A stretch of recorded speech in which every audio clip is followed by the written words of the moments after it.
Hello. Today we have with us MoltenCucumber, and we are going to debate utilitarianism or the ethics of utilitarianism. And yeah, how are you today?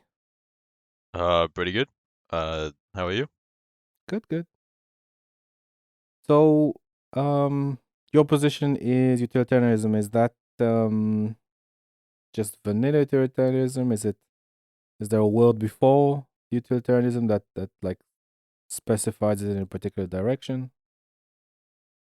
So, utilitarianism, at least within my understanding, is by and large a universal system. I don't know if that's quite the right phrasing, but uh,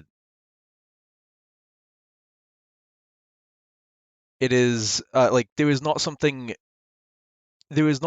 other than that. I struggle to understand someone who doesn't believe in utilitarianism, and would like some clarification on your point of view, so I Okay. can more accurately clarify my position.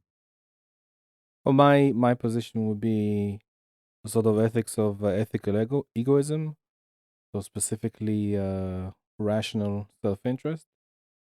And the best way to describe the system, I think, is with virtue ethics. Okay, so rational self-interest. My general issue with egoism in that regard is it is a oh, what's the word I would use? Come on, let's It get is warmed up here. Let's do the mental stretches. yeah. I'm bad at coming up with the correct word on the spot a lot of the time. But it is a too perfect system. It relies on the on at least a certain level of objectivity of people, which is impossible to attain even like partially. It is like rational self rational self-interest is good. It's amazing in theory, but it doesn't. People are not rational. That is what my disagreement boils down to. I can Okay, expand if you so would you, like me you to. so you've said that two things, if I understood correctly. You've said that the problem with rational self-interest is one, people aren't rational or aren't rational some of the time, and the other is that you don't believe that people can. I'm not sure if you've said it in a particular way, but it sounded to me like you were saying in epistemology, people cannot perceive reality correctly to make the right decisions. Yes, Okay, that so is I still mind exactly. your position. Yeah. Yeah. Okay. Let's just I understand. Let's just go back to yours a little. So I have to the obligatory utilitarianism is, and correct me if I'm wrong, is to increase the maximum amount of increase happiness and reduce suffering. Is that accurate in your system? Yeah. Maximize happiness, welfare, whatever, uh, for the most number of people. Okay. For the most number of people in a society on the planet. Um, so this is one way that it where there is some nuance, at least to my belief, in that it is I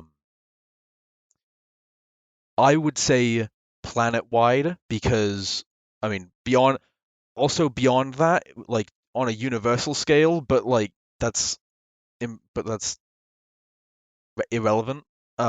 So on a planet wide scale, I do know that there are people who are utilitarians, but within their own like communities or societies, uh,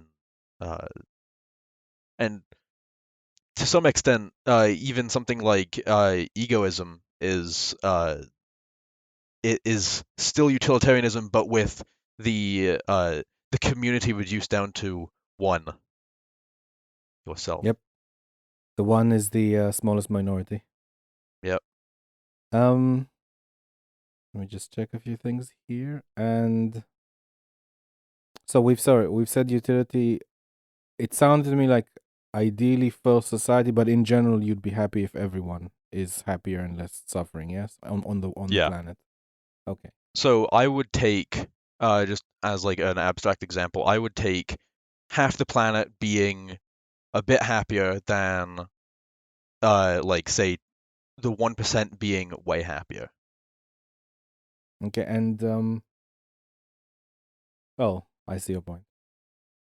And the idea in utilitarianism, in a sense, is that it's easy for a person to make decisions on the spot because it's an intuitive system. Is that accurate to say? As in, sorry, Some some let me decisions, explain. okay. So yeah, so like if the idea is to increase happiness and reduce suffering, and a person who needs to make these decisions can empathize with someone else and see that they are suffering or see if they're happy, then you could make decisions more on the spot. Is that and it's intuitive in that sense. It's easy for regular people to follow, For a lot of decisions, especially the ones that are day-to-day decisions, yes. except complicated ones. That's what they need philosophy. There are Yes. always complicated decisions, but they are but they but they are also difficult for any other like belief system or philosophy to easily put to rest because they require so much forethought regardless of what you believe. Sorry, I can you explain that last one to me again? So if you were like a normal decision, it's like the tragedy of the commons. That's a normal thing where a rational where rational people who believe in utilitarianism would say we take what we need, we don't take more. But a very complex uh, a very complex version of that uh, requires far more input and forethought to come to the conclusion because it is not immediately obvious whether or not one action or the other is superior in terms of like when looking at it through a utilitarian lens. I think that example is actually quite bad for your case because No, the I idea used it of on purpose because it okay, is bad. I don't think you can have a situation where in tragedy of the commons, um, some people just take what they need and leave the rest. It's the idea of tragedy of the commons is everyone takes as much as possible, Hmm. and the resources gets depleted. Yeah. So, okay, I definitely did not phrase what I meant to correctly. I was using that like the using the setup of the tragedy of the commons, which is like just in essence the uh like there is a limited resource that is very like highly desirable, and I was saying that a utilitarian society or a utilitarian mindset does not fall victim to that under a normal like outside of very weird um like circumstances, it would not fail to fall into the tragedy of the commons. And I was intending to use it as a condemnation of egoism because egoism does prioritize your own interest over that of others.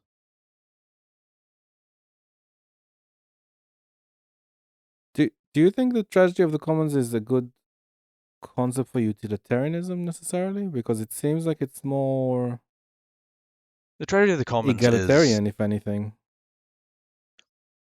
the there's a very fine line between egalitarianism and utilitarianism.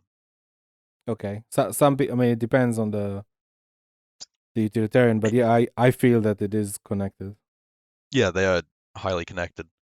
Um, one of the uh, one of the things that at least I don't know too much about like the deeper philosophies of like Bentham or Mills, uh, but there's an egoist argument to utilitarianism as well, which is when you live under a utilitarian society, you also know that other people will or you have other people who will similarly uh what's the word?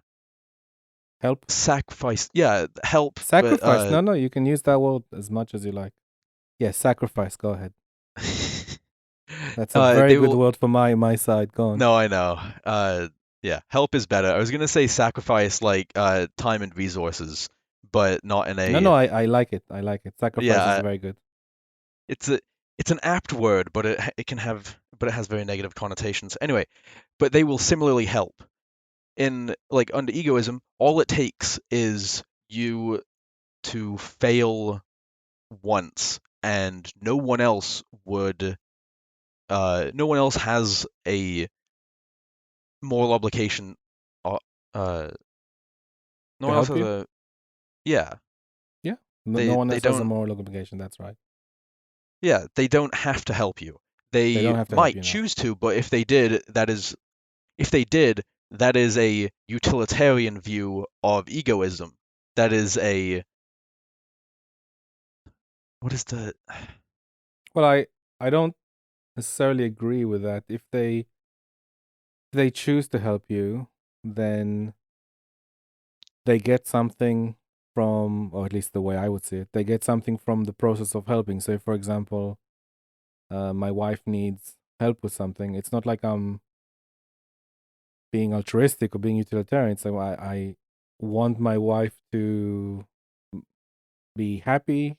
If I, it's I'm not sacrificing anything by helping her. It's just like I do some work, and in return she's very happy, and to me that exchange is beneficial. Like I benefit from that exchange.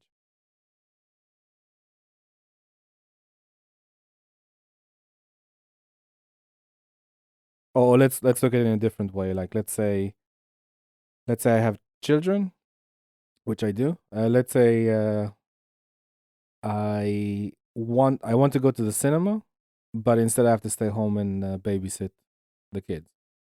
Now that again is not a sacrifice because I love my children more than going to the cinema. So if I like I have two options, sorry, of actions to take.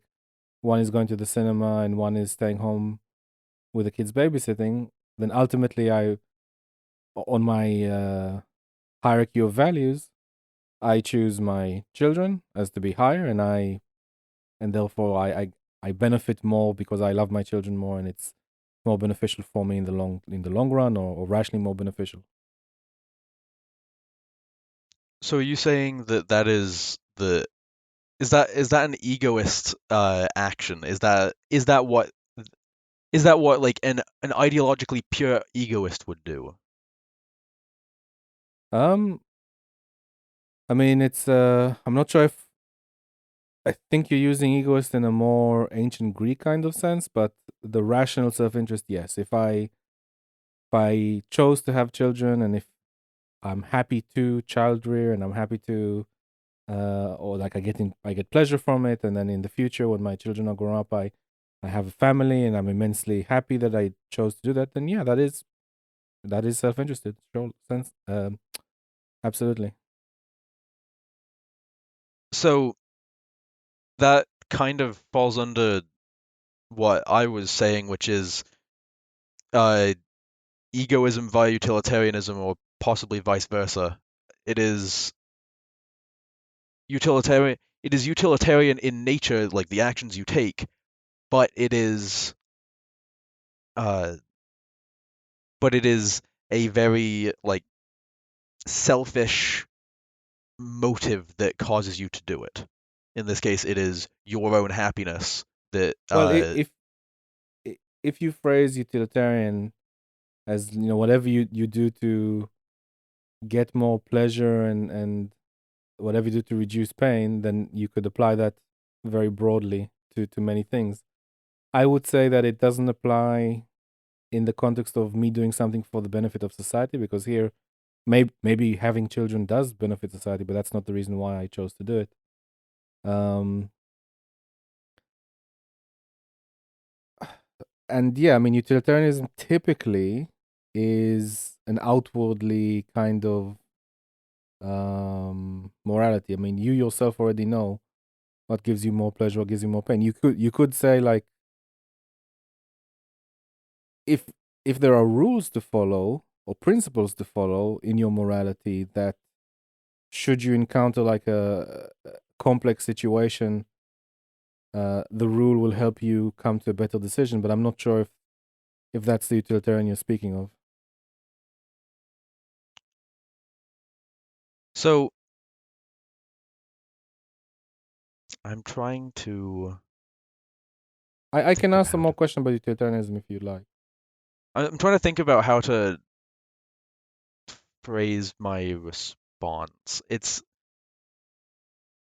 I think that we are talking about utilitarianism in drastically different ways because, at least, I am not. I'm not. Oh, sorry. I hope I haven't mischaracterized no, no, no, your you haven't. utilitarianism, but You haven't. I would have interjected had you done so.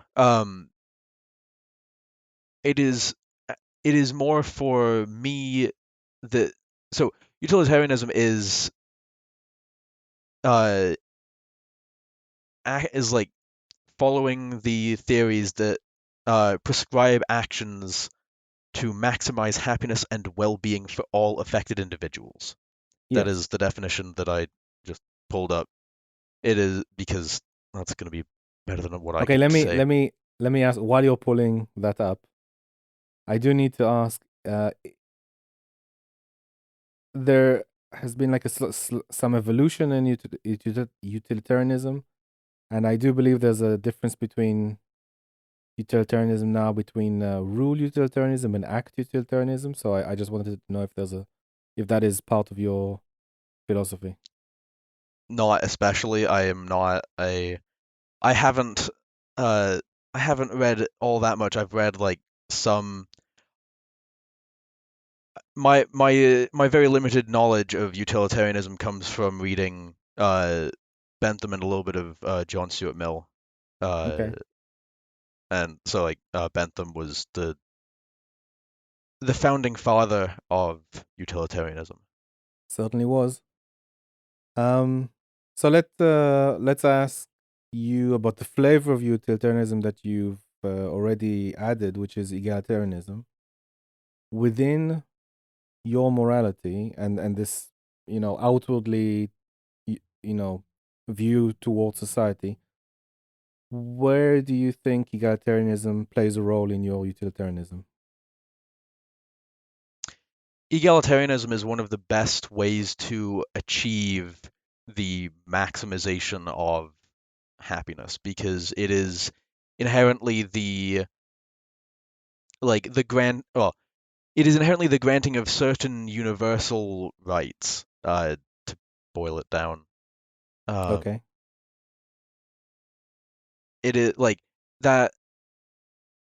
It is the like universality of certain things that are currently not granted. So, in a non-egalitarian society, there is by definition uh, some like disparity, uh, some like bias, bigotry, whatever you would like to call it. Oh, this is going to be a long conversation. I can already see. Go on. Oh yeah. Uh, but it is a Can it. I ask for a specification, a clarification? Sorry, from you. Mm. When you say rights and utilitarianism, do you mean that there's like you want like a bottom or a minimum that everyone in society has, or is your egalitarianism more that everyone, or I'm exaggerating, but correct me if I'm in the right direction at least, that everyone has to be equal in a certain amount. That if on one if on one side of the country people are happy and another side of the country people are sad, you need to move the happiness from one place to the other so they're equal. Uh, you're in the right direction, although at the end kind of you kind of lost me with that. So I know what you're saying, but like given that example, uh, it would rather be like figuring out what is the cause of that and seeing what can be done to seeing what can be done to fix that because but not it's necessarily move resources from one place to the other, or is that the case? once there is a certain level of uh once there's a certain level of well-being and it's universal, Hmm.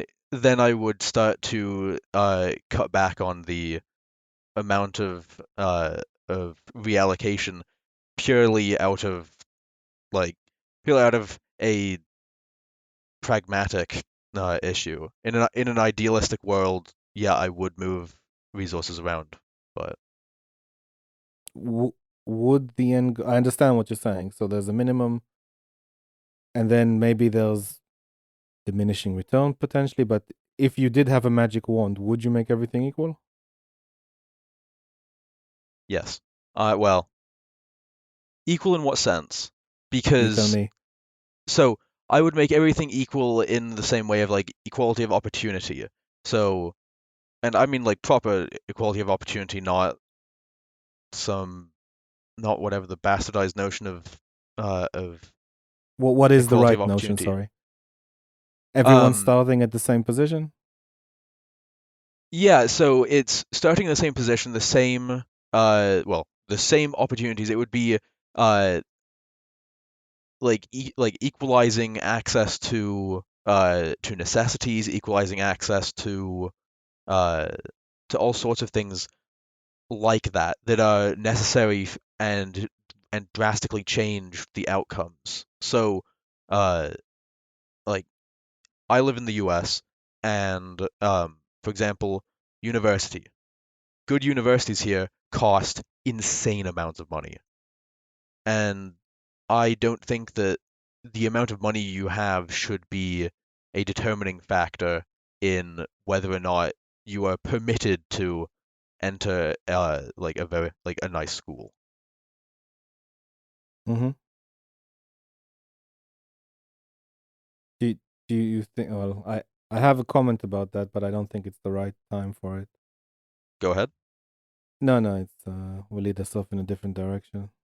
Um, let me just check. Okay, so I understand your position. Um, I guess I wanted to ask. Sorry? Do you have any questions for my position, or should I continue? Uh, what? So, if you had that magic wand, what would you do? What would I do? I would essentially set people free.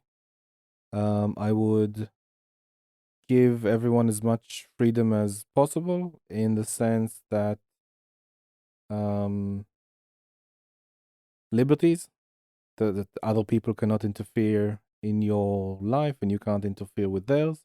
But apart from that, you have full opportunity to do what it is that you want to pursue your own happiness, and or in a way to give like a high degree of economic freedom, and then just watch all the amazing human innovation, human flourishment, economic growth occur. We have pretty similar approaches. Well, we have pretty I'm not similar, sure. ul- well, we have pretty similar ultimate desires in what would happen. We have different ways of going about it. Well, I, I think my sense of freedom is very different than yours. So I'll explain. Sorry. So if, for example, you say everyone should have the right to education, you gave an example of universities. Um, if you say that, that means that someone else has to reduce their rights to be able to then be able to pay for other people to have that right. So, for example, someone has worked and produced a certain amount of money, that money is taken away from them to be able to pay for other people to be able to have that right. I also think that that function um, of taking, let's say, happiness from one place, if you transform money to happiness, happiness from one place and moving it to another place where there's suffering, so that like equalize that. I think that in that process you lose a chunk of that happiness because the government is very inefficient with handling it. But I'm not going to go into that right now. And I think overall the idea with the utilitarianism, the way that it's presented, is that you are not necessarily reducing suffering overall in the population. I think what you're doing is you're looking at the population and saying, well, there's a pocket of extreme suffering here, and then you just distribute the suffering so it's less severe in a particular place. You just you're causing other people to suffer to reallocate some of their um you're taking away some of their happiness so that it's not as extreme in one particular place, but overall you're reducing the happiness in society, but also reducing the peaks of where it is as well. Happiness is not a zero-sum game. It's not Oh, a I wish more people like you would say that. what? I wish people didn't use the fixed pie fallacy, but here we are. Like so uh God, finding the correct wording for what I'm trying to say is so difficult because I don't want to accidentally like I'm not going to mischaracterize bite your head off. myself. I'll No, let you no, clarify. Say something I and you can clarify the rest later. okay, so it is it is not decreasing or it is not inherently decreasing the happiness of one spot. It is if that if that ends up being the like the necessity to achieve maximal happiness, then sure, but that is almost never the case. It's very rarely the case that that you need to like radically decrease the amount of happiness in one spot to increase it in another. No, so basically what you're doing is you're reallocating, you're taking away happiness from some people, but like, how can I say, you're taking away happiness from 1,000 people, like, but a small amount, let's say, and giving it to, let's say, 10 people who are suffering a lot. So you're bringing up, so you're reducing the amount of suffering they're experiencing, but in the process of that happiness or resources changing hands, the entity that distributes it takes a cut or is inefficient with that cut. And in a sense, what is happening is that overall, on average, the happiness is reduced to the overall population. But for that particular 10 people that were suffering, they're not suffering as much, is what I'm saying. But that isn't so there would have to be some extreme suffering of those 10 for it to be worth it in the utilitarian sense because it is limited or because it is maximizing it among all people. It's not uh everyone affected is the group is the system you have to look at.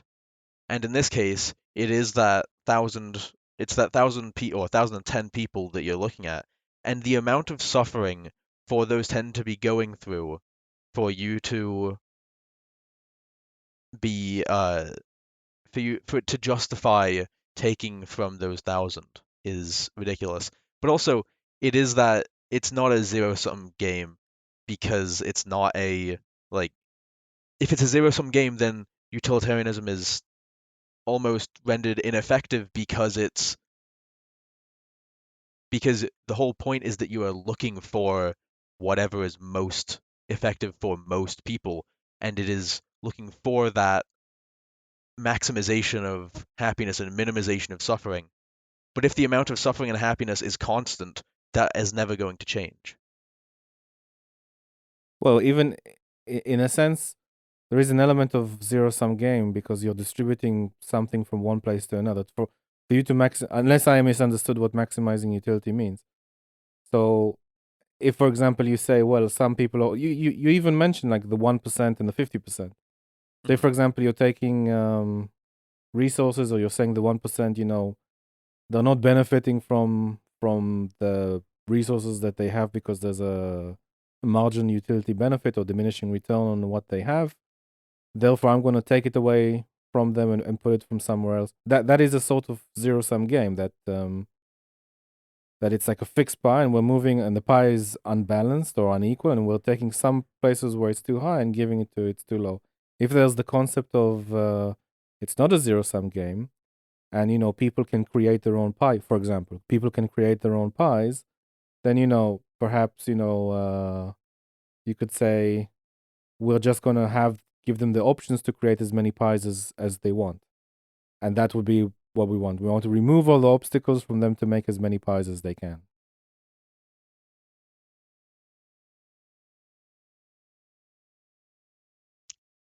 Agreed. I don't. Oh, you're I coming over don't. to my side. Excellent. So, well, I'm already definitely on the egoist end of utilitarianism.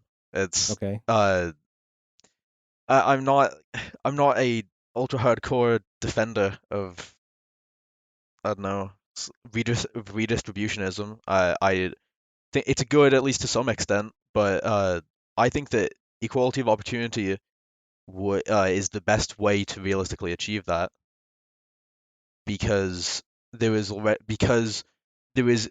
currently inherent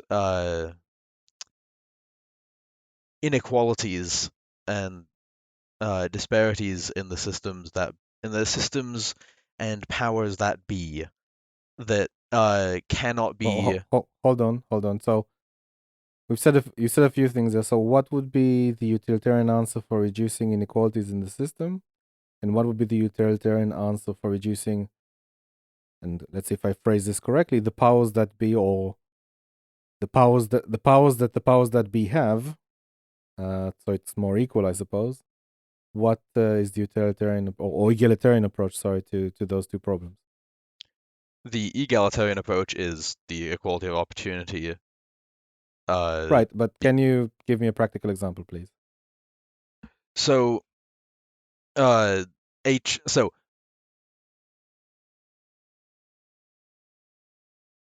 I'm trying to think of one that's not like really convoluted. That's where my mind jumps to. Um, the Discord, not the time. Uh,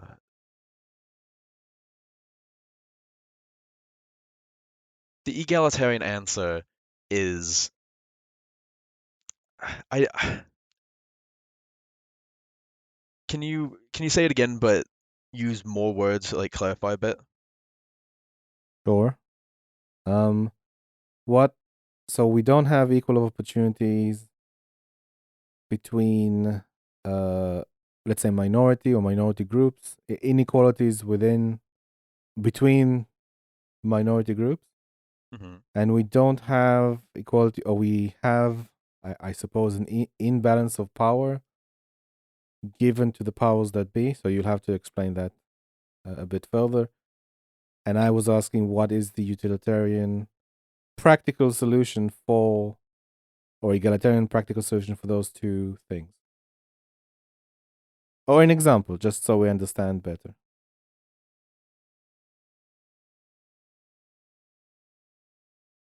So,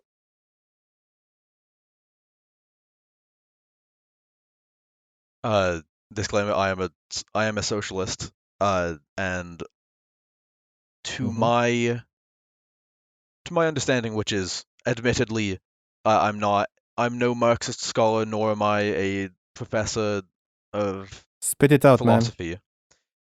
Um, a socialist reorganizing of the economy, one that centers around people and democracy rather than maximization of profits, because when you prioritize people, the people will, uh, even if they are acting in their own self-interest, will collectively, at least uh, when properly informed, will choose an egalitarian outcome in the form of wealth redistribution, like some levels of redistributionism and equality of opportunity.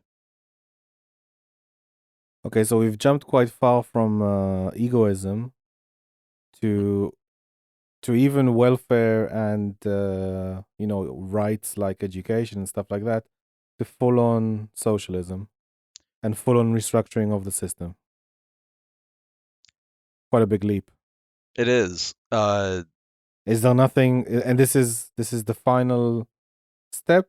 Socialism. Is it proper socialism or a flavor of socialism? I mean, there is no proper socialism. It's a very broad thing with Mm-hmm. many hundreds, if not thousands, of subdivisions. Mm-hmm. Which branch? I personally am a democratic socialist. A democratic. Okay, excellent. Okay, I understand. I'm not an authoritarian socialist, and I'm not a tanky, nor am I a libertarian socialist. Well, I am somewhat libertarian. I'm not an anarchist. I am not Oh, I'm an speaking to idealist Vosh. to that. Hi, Vosh.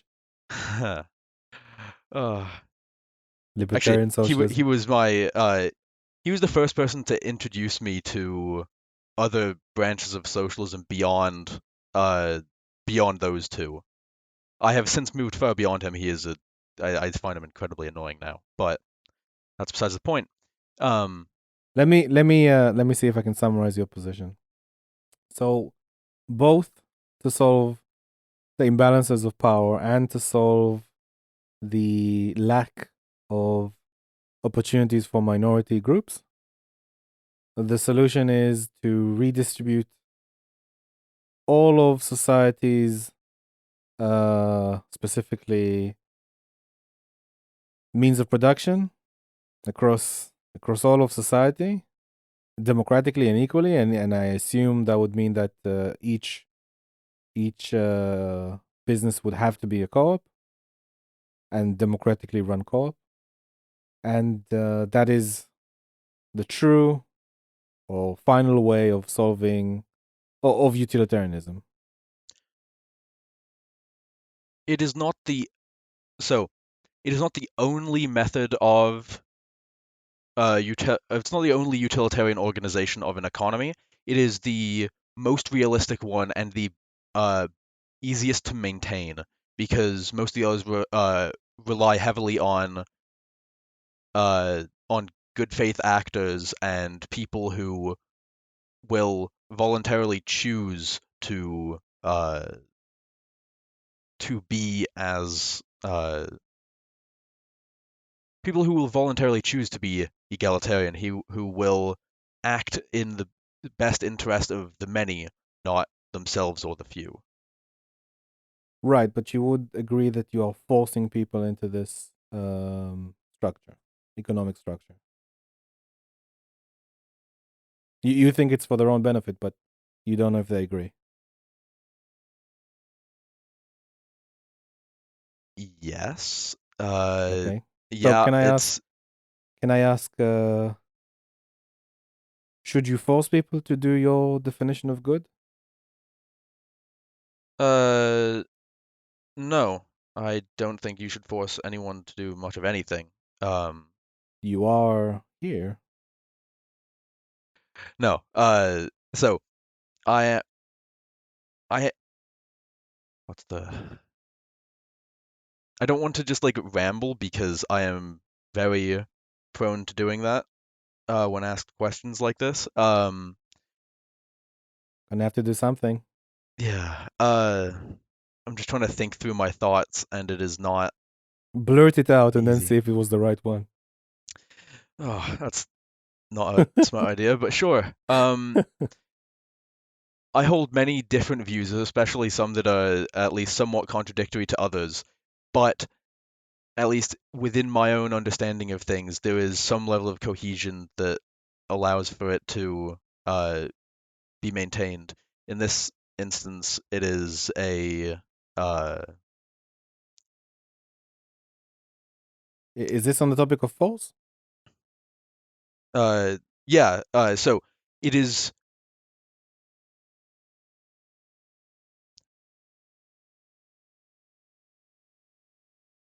more akin to how I view the socialist version of forcing people to do stuff. It is less bad than the capitalist version, but that is it is not that there is no force, it is that there is less force. Uh, Why do you say that capitalist version has force? because while it purports to be the like complete freedom of movement and stuff like that, there are always uh issues regarding like coercion, like power structures, things like that. It is not a and Can that I like uh socialism can I isn't. can I make a comparison here? Yes, So I would say that socialism, it's like you're not giving people a choice. It will be illegal to not have a business in that particular structure, and that is, political force, physical force, legal force, some sort of force. Now, I would say that in capitalism, and this is where I'm drawing a distinction here, and you can correct me. In capitalism, you can't force people to work for you. You can't force people to, you know, you have to some degree persuade them to. So in America, you guys have the First Amendment. It's freedom of speech, but it also freedom of persuasion. And if you don't have that freedom of persuasion, then you have to use force. So in my estimate, talking and persuading is fine. Now you could say that the other person didn't have a lot of choice, and they needed the job, and I would say, well, look, the capitalist or employer was there to give them a good choice, a better choice than they had before, and you may see that as unfair or exploitative, but at the very least, you can't, or I would argue that you can't say that it is false. It is a sort of persuasion.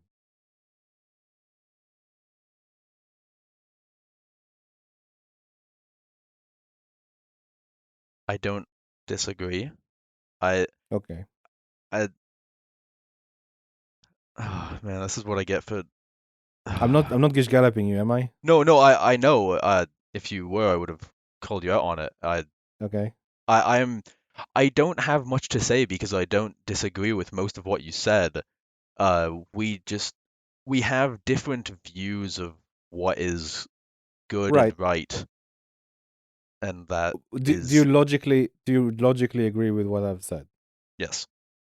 So would you say that even though capitalists are not using force, within their persuasion they're doing something, I don't know, unethical, that you feel justifies the force that democratic socialism brings?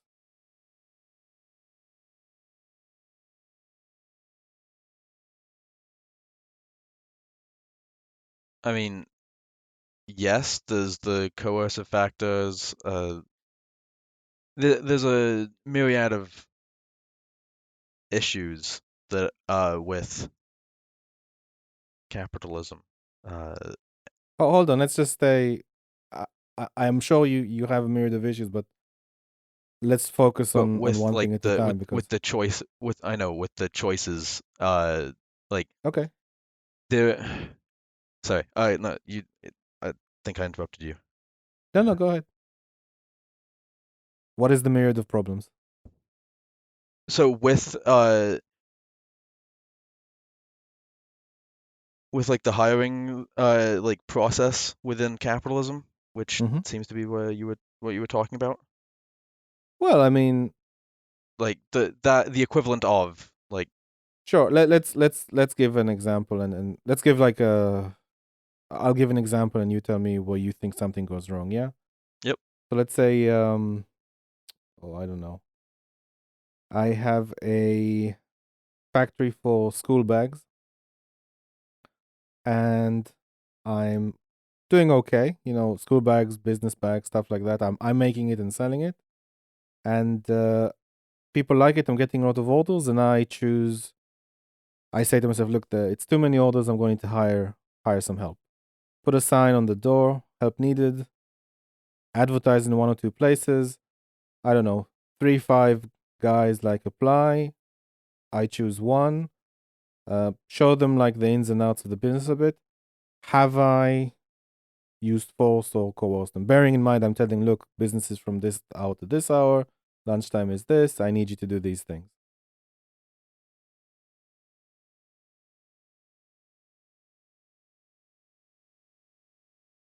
Am I an evil slave owner?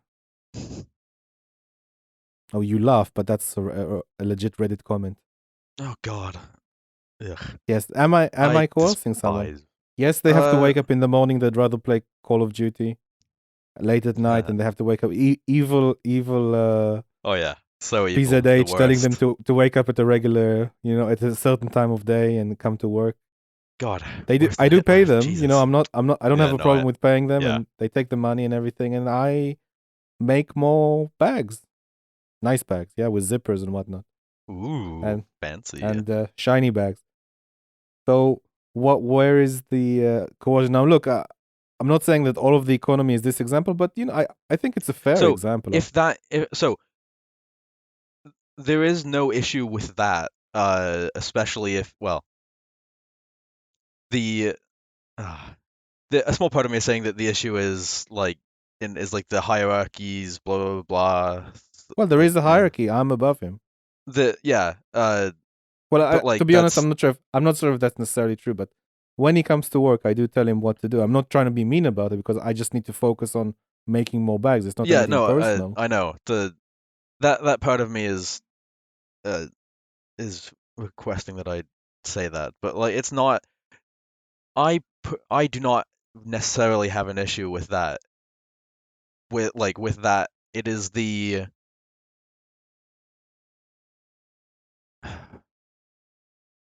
I mean the ownership of the means of production, because Yeah, like I own it. within a capitalist organization of an economy, that is a Hmm. perfectly like valid thing.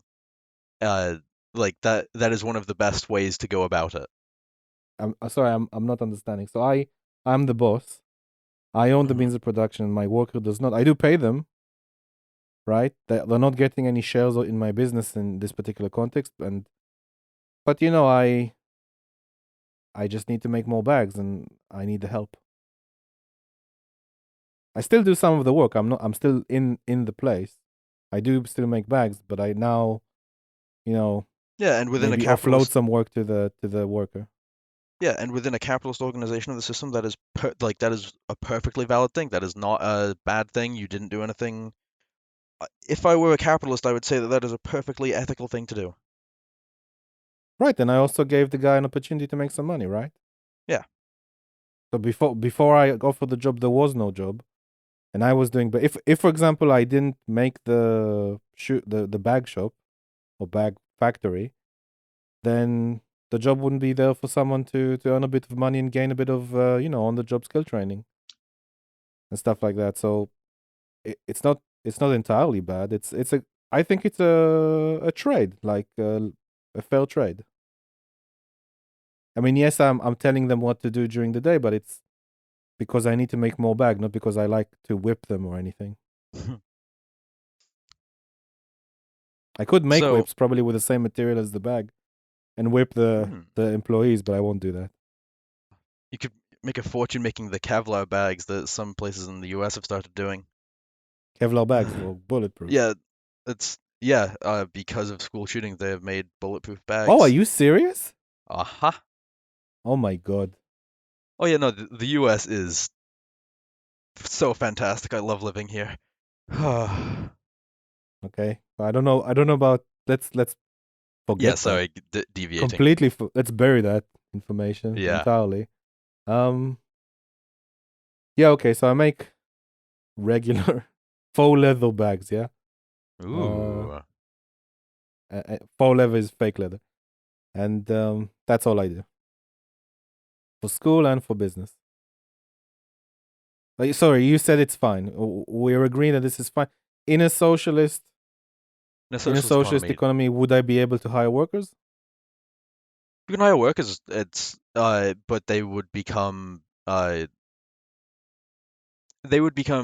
your equal or Well, damn that's not near. fair. Why not? Well, they didn't. I worked hard to get to where I am. They didn't work as hard as I did. They just came. They just walked through the door. I What did invested. you do that they didn't?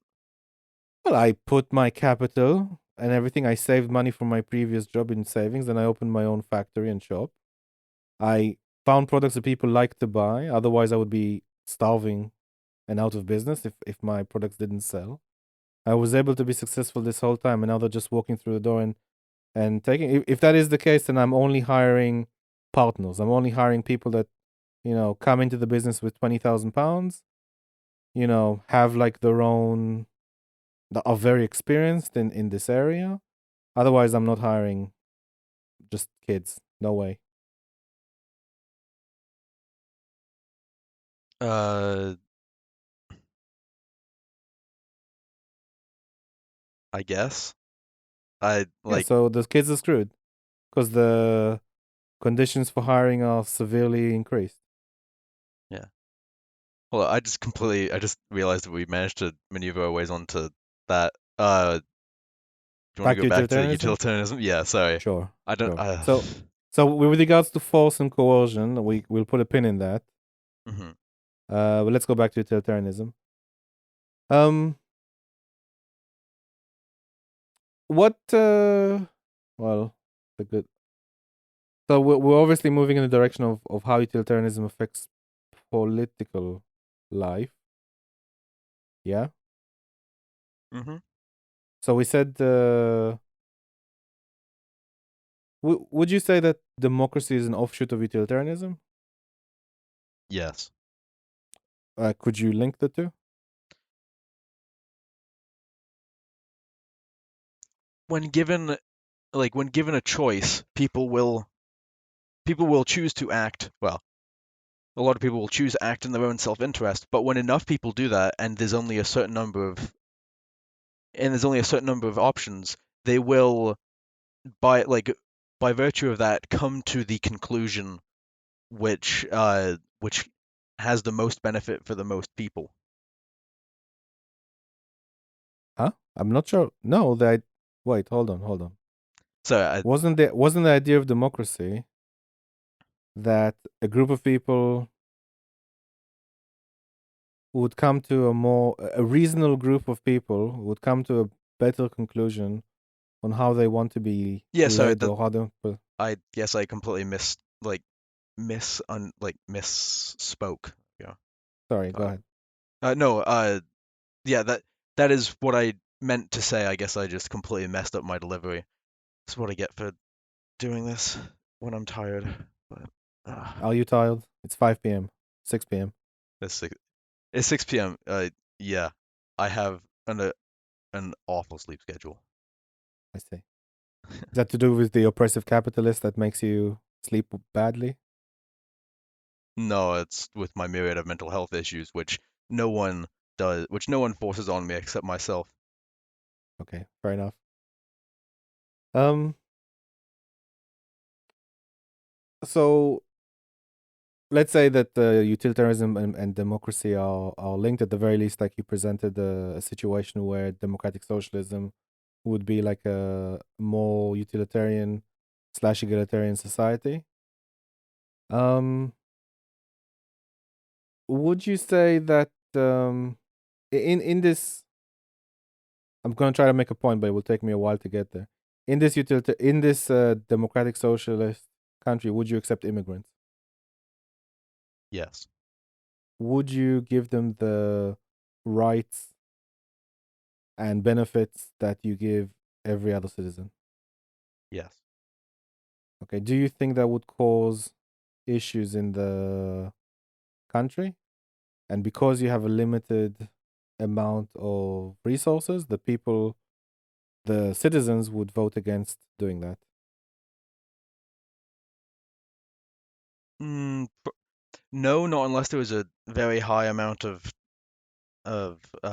bigots in the country because there's not. No, not bigots, just regular people. Like the resources are not are finite, and they want to be ahead of the queue, and they don't want people outside the country to benefit from it. It's the majority. In this case, it's the majority wants the resources for themselves, and they don't want the minority of immigrants to come in and take that.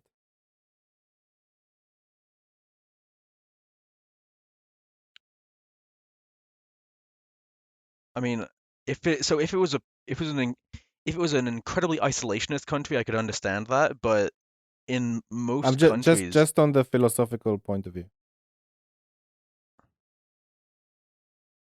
on a philosophical point of view, should they be allowed to block Well, they are immigrants? allowed. Wait, It's okay. a democracy.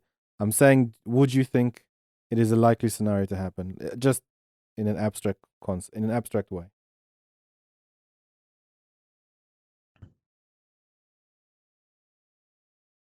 I honestly do not know. I know what I would say, and I know what a very rational person would say, but then I Hmm. also have family who voted for Brexit, so Okay.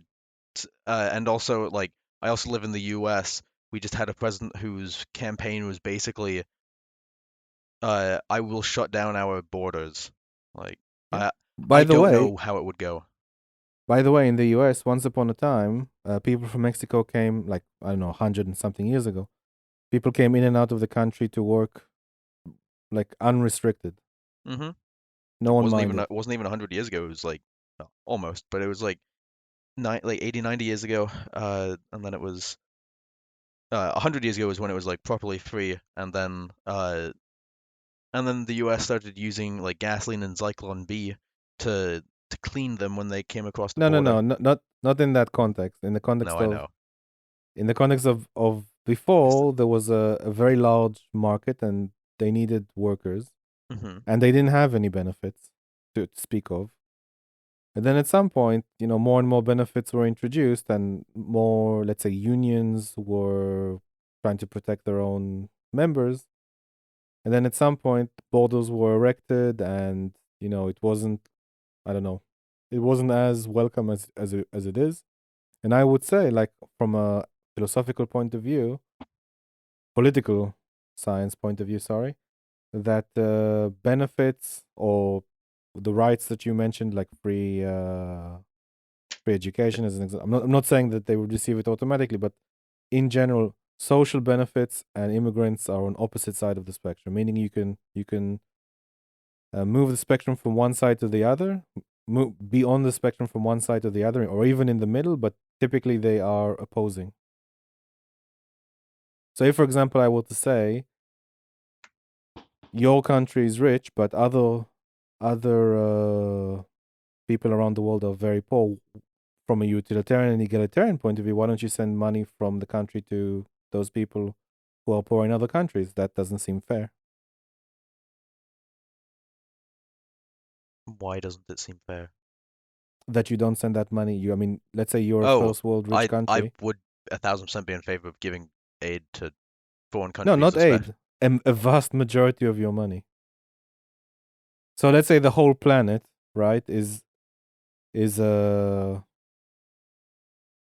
know, you're part of the whole planet. You're part of humanity.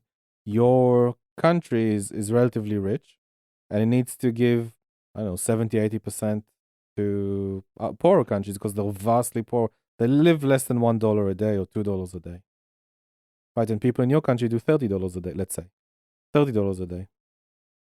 That's not fair. Like, they're from egalitarian utilitarian point of view, you should distribute that money to other people who need it.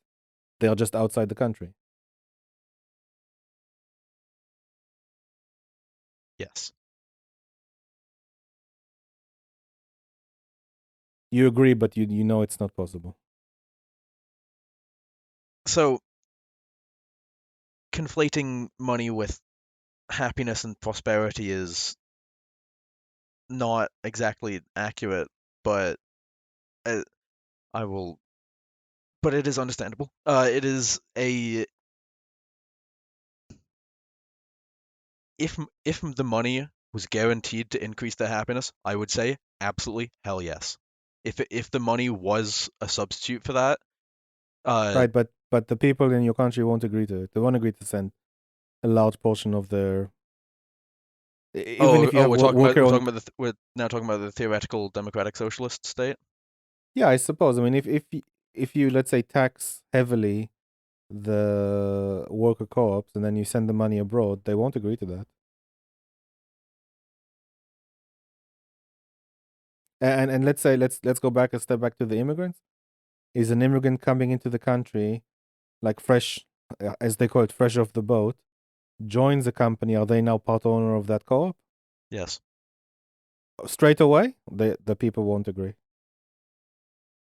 Just by Why? default, they won't agree. Well, because to hire someone or like to add another person, you still got like that's not some like you can't just say, "Hey, I'm part of this. Give me partial ownership." That's All the literally what I asked you, though. Oh, okay, then I misunderstood. No, sorry. In general, if a worker joins a company which is supposed to be a co-op under your democratic socialism, do they instantly become a part owner, like a regular citizen? Uh, yes, but that's So, okay, not so then same question, but an immigrant. then yeah, but I guess I forgot to mention this. What like the person who like the first person, like the original owner of the business. Uh, give me a sec.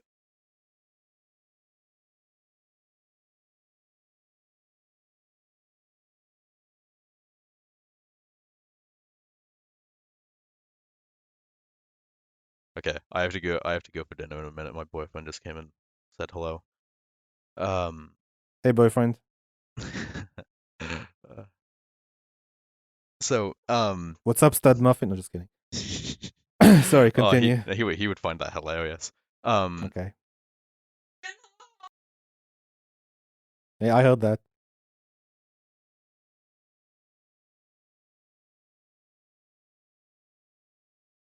I love living with other people so much. You get used to Anyway, it. uh, You get your. They allow you to keep it on in the corner. So you can bring your laptop and they don't bother you. That's as much as you get. I'm literally in my own room, like with doors shut and everything, and they just barge in. Okay. It's not great. Um, So immigrant joining a so co-op. but Go on. but the thing is, there is a understanding that that is what is going to happen when you hire someone on, and people have to decide within the company whether or not they want or need more people, and if so, they look through like the like applicants or whatever, and they decide which of them is the best fit. So it is not just the immigrant doesn't just walk in and say, "Hey, I would like to work here," Sorry. and now, Okay, I accept that. That's fine. So let's say we have uh, that. All that is fine. Let's say we have a citizen and an immigrant, and the immigrant has two master's degree. Yeah, still fresh off the boat. Yeah, he comes into the company. He's vastly more qualified than the citizen, and mm, he goes into the co-op, and now he's a part owner. Yeah. yeah, Now the citizen has voting rights, and they're going to say, "No, I don't like this. I want you to severely limit immigration.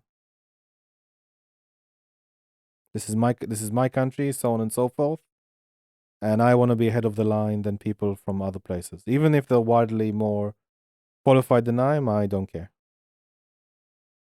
God, I mean, You I know understand? You people like understand that where I'm going exist. here? Yeah, I do. Uh, Do you think it's an unlikely scenario or a likely oh no, scenario? I know that it's a likely scenario. I've come across people who are like that quite frequently. It's Well, but to some degree, you're encouraging it because you're saying that these businesses don't belong to capitalists; they belong to the people. mhm. And then, and like these are just the people from other places. If they're an immigrant, well, if they're from like someone being from somewhere else doesn't change. Why Yeah, does I'm that not saying change something? why does it, because they don't have voting rights. They're not a citizen.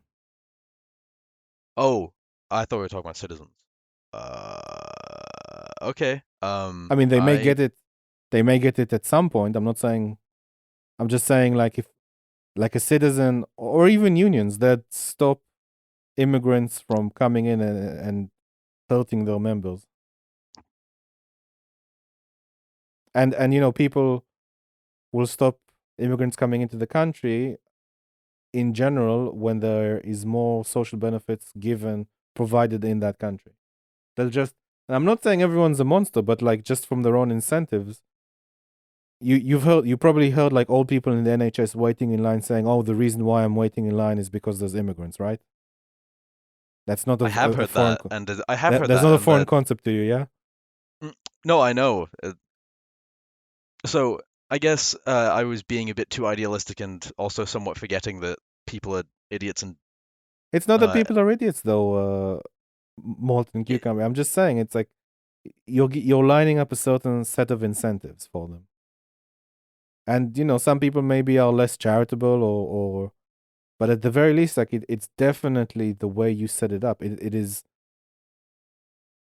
They'll say it's not fair. They'll say it's unequal. They say this minority is exploiting the majority. And remember, before you said that the minority of capitalists are exploiting the majority of workers.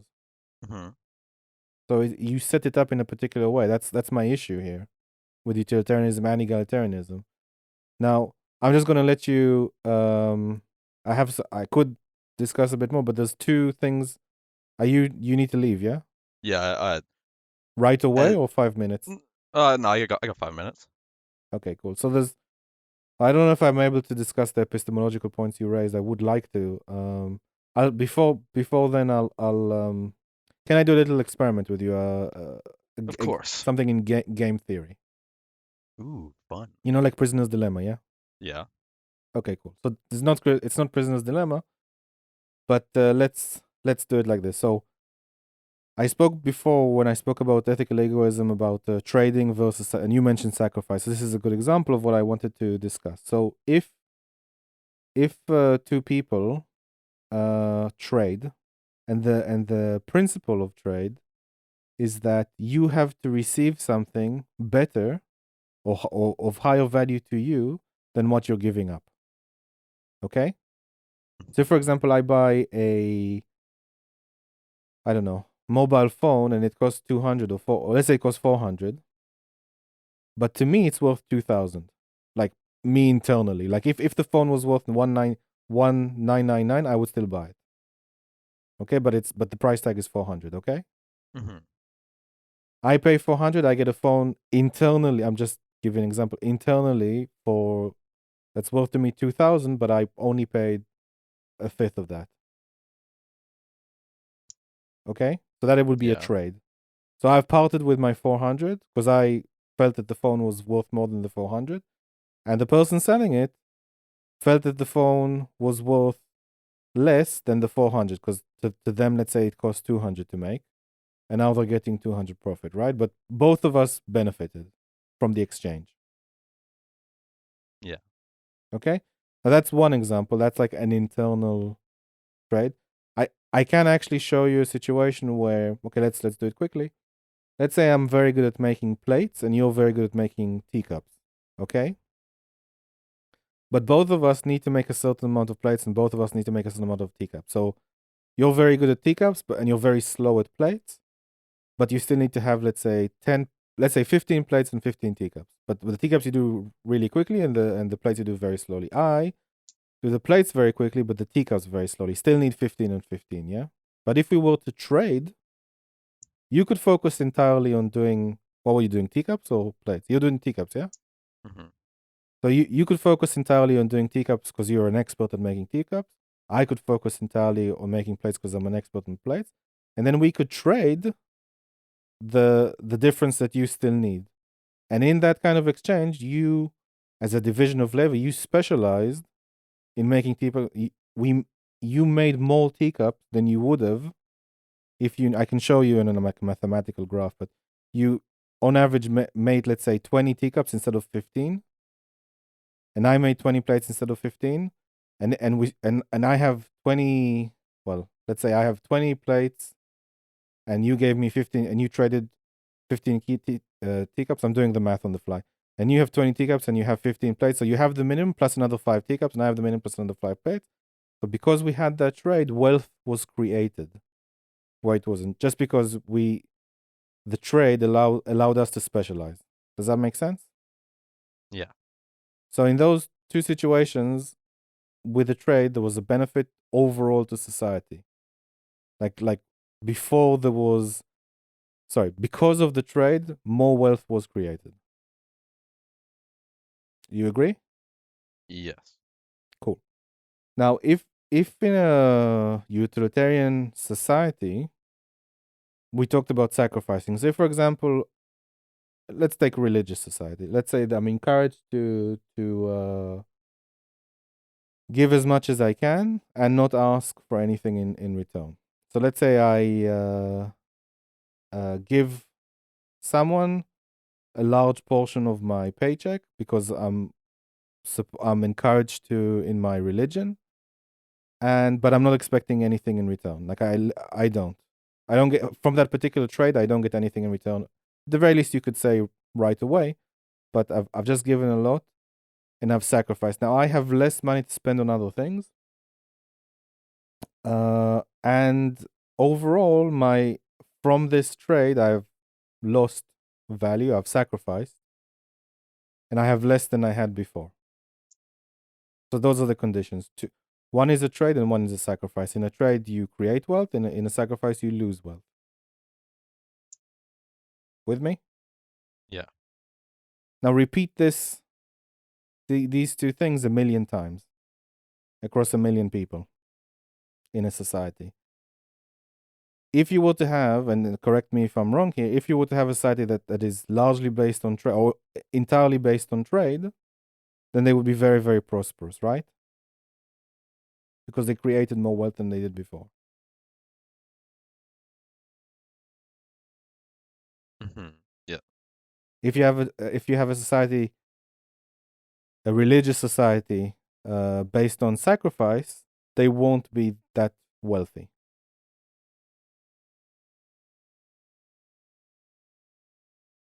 Think Yeah. Dark Ages. Or even just the Bible Belt in the US right now. Sure, go for it. I'm not sure if that's entirely the same, but I was It's thinking like not, but middle yeah.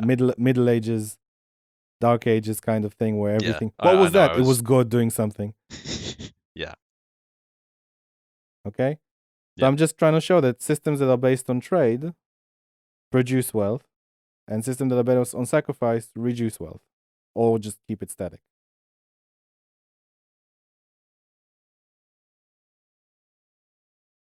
Okay. Yeah. I understand. Okay. So, do you have time for the epistemological thing, or do you want to do it I at do another time? not. I am being heckled. Okay. So next time when I've converted you to a full-on capitalist, like proper laissez-faire, Oh 100%, God. and you say, "No, I reluctantly agree with you. You can't. No, you're overpowering me with logic." How dare you? Yeah. Yep. Okay, but look, Oh. I'll release you, and thank you for the discussion. Yep. I just wanted to say that it is important for more people to have more of these types of discussion in a civil Yeah. way. Especially when you're like me and you know jack shit about what you're talking about when you go into it. Okay, but look, we're gonna. I still value us having the conversation. Yeah. People No. don't have these sort of conversations enough, Yeah. and I would very much like us to have a conversation again in the future. Me too. Okay, so thank you very much. I'll release you. I'm gonna stop the recording. Bye, the listeners at home. Bye.